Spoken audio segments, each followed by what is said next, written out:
Hey Joe. Oui, on va recevoir notre invité, avec le concours des auteurs. Nos auteurs, c'est Miller, c'est Colin, c'est Donna qui écrit pour Foto, Joseph Foto, son notre producteur, qui a son tour un producteur qui s'appelle Monsieur le Sénateur Emmanuel Chetoué, qui est également produit par ce qu'on appelle nommément. Le producteur du producteur, c'est la hiérarchie suprême. Elle est présidente des Canada, elle s'appelle Madame Colette Chetoué et on lui souhaite un merveilleux jeudi. Jeudi. On est jeudi. On reçoit la coach blonde. Tu sais que la première fois que j'entends parler de toi, quand on me dit coach blonde, j'entends plutôt coach blonde. Comme si tu étais un agent secret. Alors que tu étais un agent secret. C'est une blague. Alors, j'espère que vous allez me le concéder, Ernestine, Joyce, Callaghan, et même les téléspectateurs. Vous savez, sur Internet, il y a tout et aussi n'importe quoi. Hein? Oui. On a des motivatrices noires, très noires comme leur pensée, c'est-à-dire rétrogrades, conservatrices, insultantes, dégradantes, pour rajouter tout ce qui est nouveau et obscur à l'intérieur. On a également des coachs qui sont vertes, comme des mangues non mûres, c'est-à-dire immatures, qui sont suffisamment bêtes pour prendre tout au premier degré.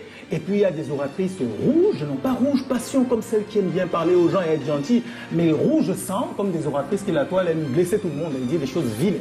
Et puis dans tout ça, il y a la coach blonde. Ah, ce que j'adore. La coach blonde. Alors, être coach blonde, ce n'est pas être coach blonde.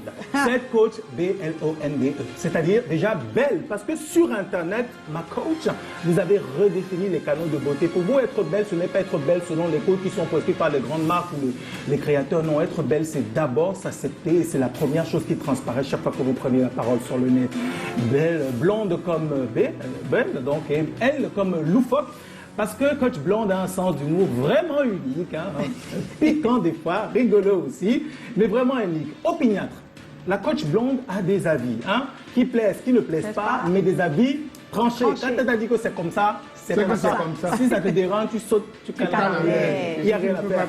Elle, comme naturelle, c'est quelqu'un qui ne change pas beaucoup, non, pas du tout. Dès comme déterminée, elle ne lâche jamais. Et puis eux, comme j'ai juste trouvé un peu élégante, et oui, très élégante et aussi écrivaine. Pour la vraie vie, tu es Imanami, tu es la coach blonde, que tout le monde connaît, que tout le monde follow. Certaines t'entendent parler, d'autres pas, certains t'insultent, tu t'en fous, tu restes celle que tu es. Et puis dans la vraie vie, tu es une femme très éduquée, avec de très bonnes manières aussi, des études en ressources humaines, des études en marketing.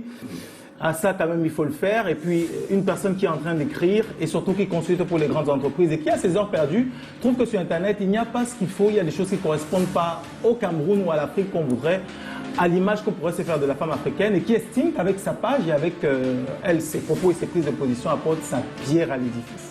Je crois que ça va être la première fois sur notre antenne, hein, je pense. Hein. Oui, ça va être la non. Peut-être non. La première fois dans cette émission. Dans cette émission. C'est un plaisir de te recevoir. Bienvenue la coach. Oui. La coach blonde est notre invitée ce soir. Elle va nous rejoindre pour quelques minutes de bonheur avec vous. On va partager pas mal de choses. Elle est avec nous dans un